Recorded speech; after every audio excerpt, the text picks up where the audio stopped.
powerful, beautiful, and inspiring sisters. Good morning, my fellow architects of change. Are you guys awake? It was hard for me, I'm not gonna lie. Are we soothed here, truly present, feeling the energy in the beginning of this special day? Yeah.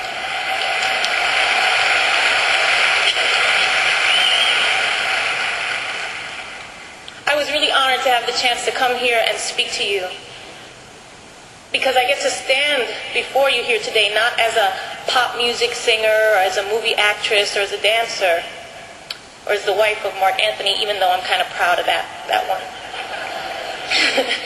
Nor as a businesswoman or an entrepreneur.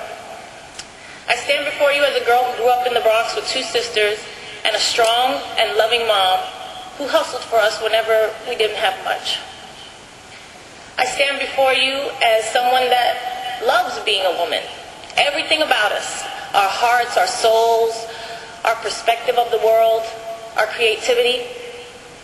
I love that when life hands us our greatest challenges and we think we've reached our capacity to meet that challenge, we look up and realize that capacity may well be limitless. I love being a woman, and I love the fellowship we're sharing here today.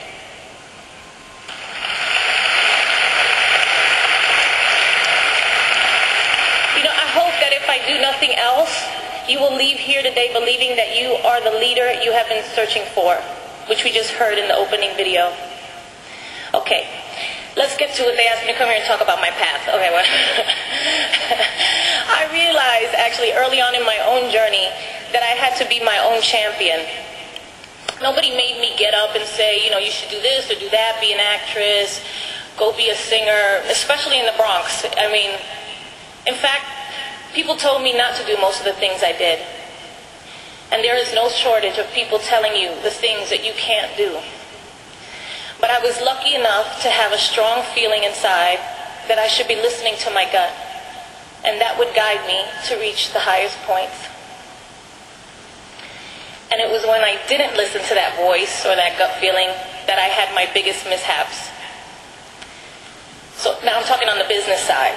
I was always really, really clear on the business side. On the personal side, well, that's another story. For some reason in personal relationships, and I had been in a few challenging ones. Yeah, I know you know.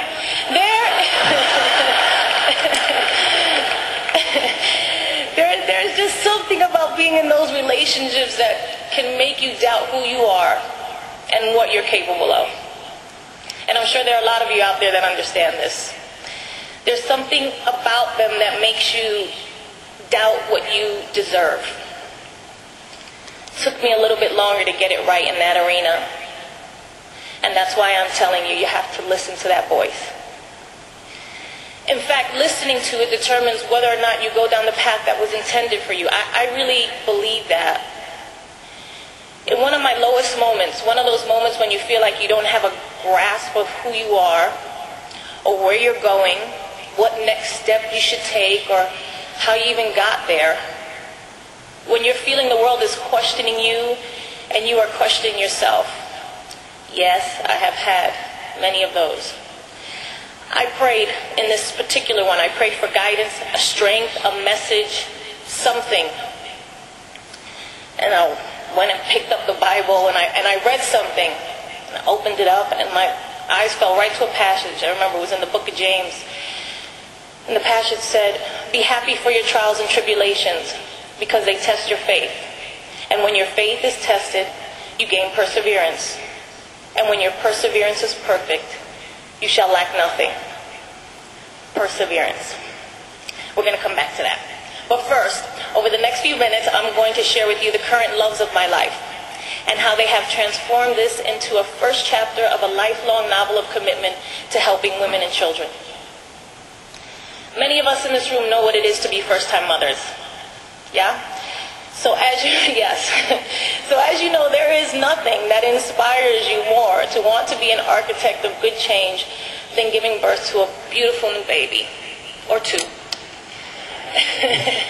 Like most other things having to do with motherhood, You cannot imagine how it will affect and change you.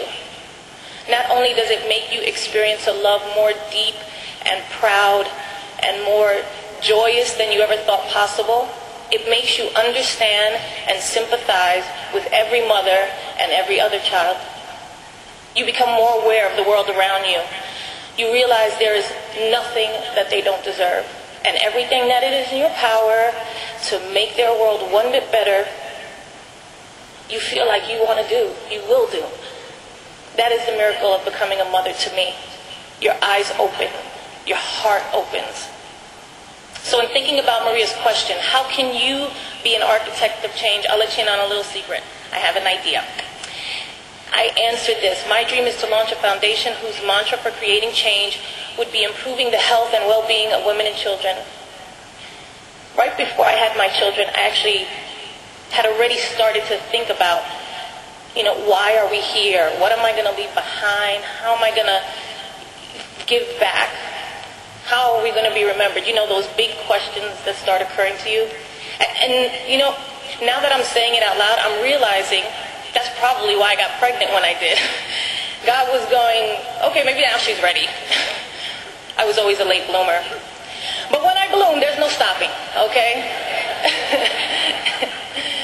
So I decided after a lot of late night talks with my beautiful little sister, Linda, not so little, she just had a baby too. When the time was right, we were going to create an organization that empowered women and children. Ask yourself, it's obvious we need more help improving our health and well-being in today's world. But how often is it articulated as empowering women and children as it is here today? Empowering them to have their voices heard. Empowering them to know the type of schools they deserve. Demand the health care they deserve. Empowering them to speak up about safe and healthy environments for their children to live and play in. Empowering them to demand change. There is nothing more powerful than the love of a woman. A mother, a grandmother, a wife. That is why it's women we must look to really accomplish this. Every single one of us and our children deserve the best life has to offer. That's why recently when I was at the Democratic National Convention with Marian Wright Edelman, we talked about a call to arms, getting every mother, every daughter, every grandmother to make change happen. And I know in my heart we can do it. Because where did the great stuff start for me? At the beginning.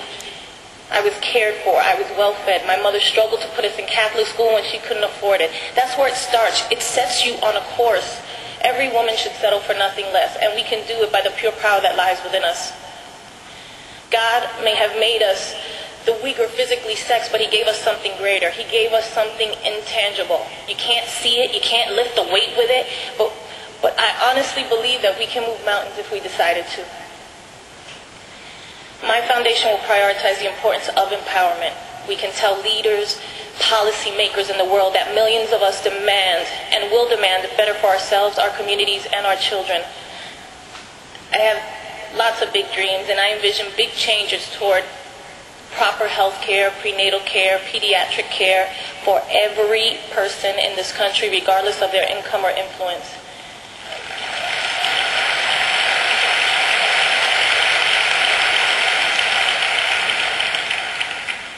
And that, coming together in the biggest possible way to do the greatest possible things, is what I believe women are capable of. It is what you are capable of. Don't ever doubt that you can accomplish more than you ever thought you could. You will encounter difficult moments along the way, but the measure of a person's strength to me is how she rises to master that moment when it does arrive. Don't ever doubt that we can master that moment. You have amazing capacity. So if there's one last thing I want to ask you this morning, it is, what will your legacy be? What are you doing to be an architect of change? Being an architect of change takes perseverance. So when everyone is telling you otherwise, you've got to listen to that voice inside. Be your own leader and persevere. And ask yourself, not only in what ways are you doing that, but how are you empowering others to do the same? The Dalai Lama stood before this conference 2 years ago and said, we as women are a source of genuine human compassion. and we should take a more active role. Well, I'm challenging myself to do this now, and I am humbly asking you, what do you want to do? Let's challenge ourselves to do even better. Let's challenge ourselves to lead by example and claim our legacies. Of course, this is not something that's easy. Nothing worthwhile is easy. It is hard to achieve what is great. But let's do what's hard. Let's achieve what is great. Thank you. Have a wonderful conference.